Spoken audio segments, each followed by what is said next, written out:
next. Republican senators admitting the quiet part out loud, saying they'll vote against a bipartisan commission on the deadly insurrection because it's not good for their party's political campaigns in the midterms. Plus, she's the former daughter-in-law of Alan Weisselberg, the top Trump executive who's under increasing scrutiny in multiple criminal investigations. Why she's now cooperating with prosecutors and why she thinks Alan Weisselberg will flip on Trump. Jennifer Weisselberg is out front. And why did federal investigators seize 18 electronic devices from Rudy Giuliani's home and office? 18. Let's go out front. And good evening, I'm Erin Burnett. Out front tonight saying the quiet part out loud. Senate Republicans today making it clear why they plan to object to the bill to create a bipartisan commission to investigate the Capitol riot, with a filibuster planned as soon as next week. Why? Well, because they don't want an investigation into the biggest act of domestic terror on the Capitol to get in the way of their campaign messages.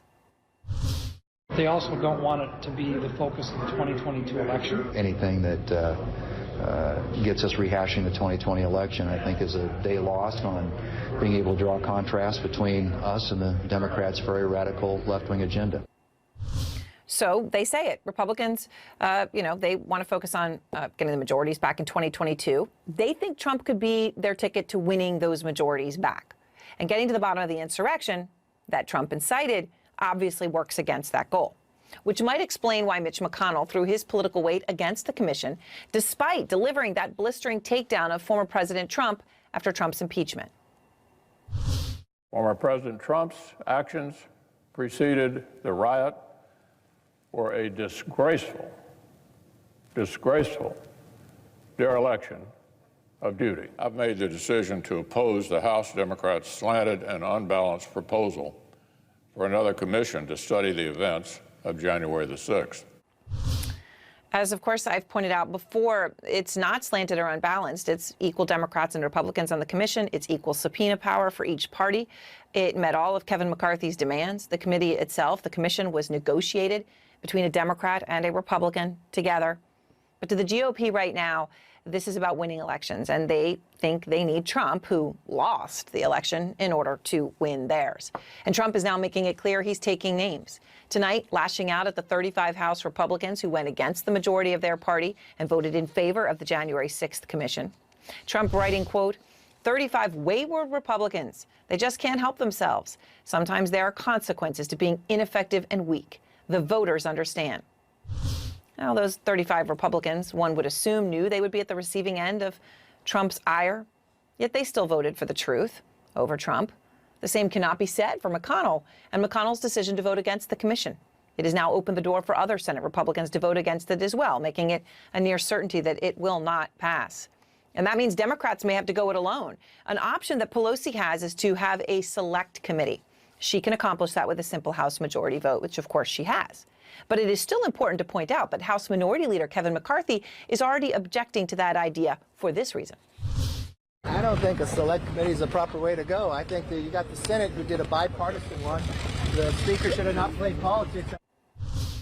Okay, so let's just go through this. McCarthy doesn't want a select committee to investigate the insurrection in which 5 Americans were left dead. Yet he was all for this when it came to investigating the 2012 attack in Benghazi, in which 4 Americans were dead. Okay? This is what McCarthy said was the purpose of the Select Committee on Benghazi. This Benghazi Committee was only created for one purpose: to find the truth on behalf of the families for the 4 dead Americans. He wanted the truth on behalf of the families of those who died. 4 people died in Benghazi, families broken forever. 5 people died in the January 6th insurrection, families broken forever. I don't know how you look at this. Some Americans' lives matter more than others to McCarthy. McCarthy does not want to investigate those American lives lost on January 6th.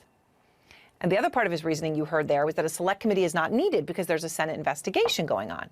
Well, this is the height of irony, because McCarthy was fine doing that select committee in Benghazi while 7 other investigations were going on.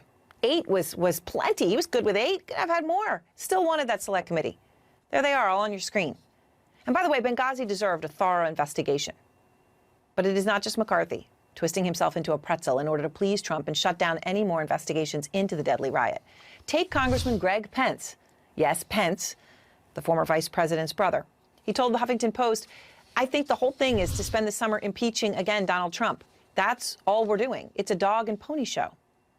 A dog and pony show, which, you know, had just a couple things gone differently, would have resulted in his brother being dead.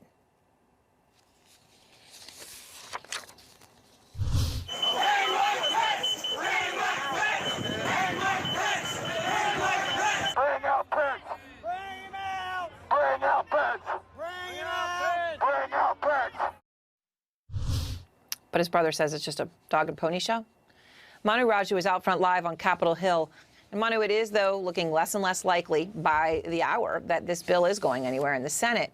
So given what we're laying out here about the whole concept of a select committee, what do Democrats do next?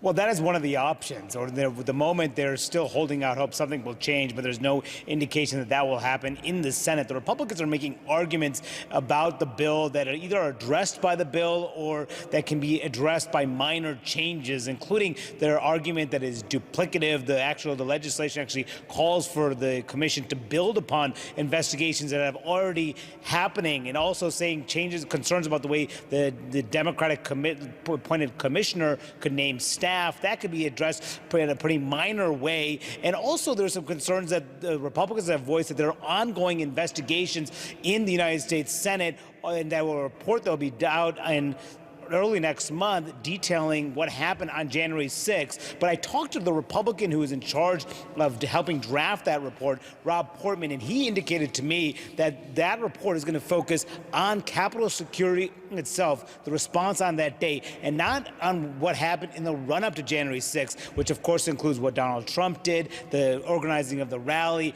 and Republicans who may have been involved here. And so that really gets it to the point here why Republicans are pushing back, why they're trying to kill this commission, because an investigation could be broad enough that it will look into what Donald Trump did and what their party did and provide a lot of uncomfortable realities and keep the issue in the headlines, potentially through the end of the year, into next year, and right as they're battling to take back control of the House and the Senate. And the Republicans are openly acknowledging that, saying there are investigations, but it's now time to move on and focus on the domestic agenda. All right, Manu, thank you very much. And I want to go now to Democratic Congressman Jerry Connolly, who sits on the House Oversight Committee. Congressman, I appreciate your time. So given where we are right now, given what we're seeing over on the Senate side, where, you know, even Richard Burr, who had voted to convict President Trump at his impeachment trial, is not in favor of this commission. Do you think that the commission bill has any chance in the Senate? Well, given the direction from Mitch McConnell and given what Senator Burr just did, I would say the chances of success are diminishing.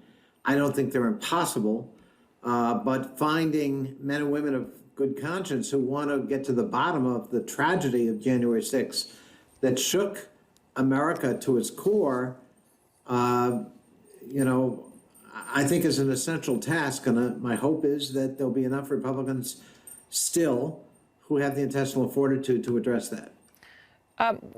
Today, Leader McCarthy did say that he would be willing to testify about his call with Trump. We all know that call that happened during the insurrection, right, when the Republicans who've talked to McCarthy said that Trump said, oh, it was Antifa and all these things, and Kevin McCarthy was like, this is not true.